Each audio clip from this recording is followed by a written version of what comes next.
Madame, Monsieur, bon dimanche, bienvenue à ma page une fois de plus. Je suis le docteur Faustin Roger Tapa de Health Horizon International. Je vous reviens ce dimanche pour continuer la prévention. Je vous ai dit, la prévention sera notre cheval de bataille cette année. Il est évident que pour rester en santé, il faut prévenir.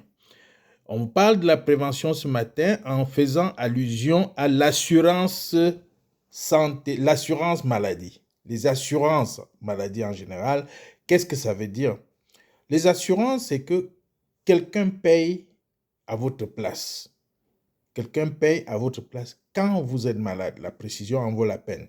Quand vous êtes malade. Donc, encore une fois ici, on parle de maladie. L'assurance maladie couvre les frais d'hospitalisation et de traitement en partie ou en totalité lorsque vous êtes malade. Ça veut dire que quelqu'un paye quelque part. Cette personne, c'est souvent vous dans vos entreprises, dans votre travail et tout ça, ou alors individuellement. Voyons en fait l'impact que le fait d'avoir une assurance santé a sur votre santé. Si vous regardez la majorité des malades graves et les malades fréquents à l'hôpital, vous allez voir qu'il y a une bonne proportion des malades assurés. Il y a une bonne proportion des malades assurés et les propriétaires des cliniques et des hôpitaux de grande envergure ne m'en diront pas moins. Donc, l'assurance vous pousse à aller à l'hôpital. L'assurance vous pousse à vous abonner chez les médecins. L'assurance vous pousse à ne plus prendre soin des petits détails qui vous maintiennent en santé parce que vous êtes rassuré que quand vous serez malade, vous serez pris en charge. Croyez-moi ou pas, c'est ça la psychologie des assurés. Et les gens s'en vantent, les gens disent on a l'assurance, on a... Mais je vais vous dire une chose qui va vous surprendre. Quelqu'un qui assure le contrôle de sa nutrition, qui assure son hydratation, qui assure son exercice physique, qui contrôle ses émotions et qui assure son sommeil, est 10 fois plus assuré que quelqu'un qui a une assurance médicale, qui attend le jour où il sera malade pour le prendre en charge. Dites-vous bien que l'assurance santé, si c'était utile, beaucoup de personnes, surtout les grands qui ont accès à cette assurance santé, ne seraient pas très malades. Mais c'est eux les plus malades, que vous le voulez ou pas. Donc, il faut tirer des leçons. Il y a beaucoup de gens là-dehors qui sont malheureux parce que ils n'ont pas l'assurance santé.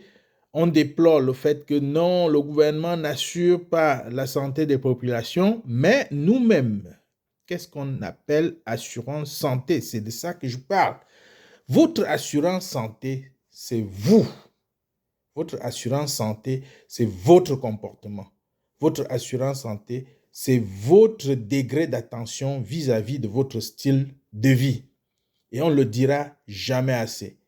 Nettoyer les pourtours de sa maison pour que les moustiques ne se développent pas et piquent vos enfants, c'est déjà une assurance santé. Contrôler la nutrition de vos enfants et vous assurer qu'ils ne mangent pas n'importe quoi, c'est une assurance santé. Amenez vos enfants à faire des petits exercices de temps en temps, que ce soit dans votre cour, dans votre maison et ailleurs, c'est déjà une assurance santé. Hein? Emmenez vos enfants à aller au lit à l'heure et se réveiller à une certaine heure. Cette gymnastique, c'est une assurance santé. Et celui qui pratique ça est plus proche d'une santé pour sa famille que celui qui a un papier qui garantit que quand les enfants tombent malades, on les amène chez le pédiatre. Quand la mère est malade, on l'amène chez le gynéco, ainsi de suite, ainsi de suite. Donc, faites attention de la conception que vous avez des assurances maladie. C'est bien d'avoir une assurance, je ne dis pas que c'est mauvais, mais vous perdez l'essentiel quand vous n'avez pas compris que c'est juste un plus par rapport à la prévention. C'est un plus. D'ailleurs, ce n'est pas accessible à tout le monde, ce qui fait que beaucoup devaient réfléchir. Vous devez réfléchir que, bon, maintenant, si l'assurance était la clé, nous qui n'avons pas, qu'est-ce que nous devenons? Donc, l'assurance santé dont je parle ici, c'est votre style de vie, c'est votre comportement. Et cessez de vous sentir mal parce que vous n'avez pas d'assurance. Cessez d'aller combattre dans les entreprises parce que vous voulez absolument l'assurance maladie. Si on vous paye bien, c'est déjà bien, c'est une assurance maladie.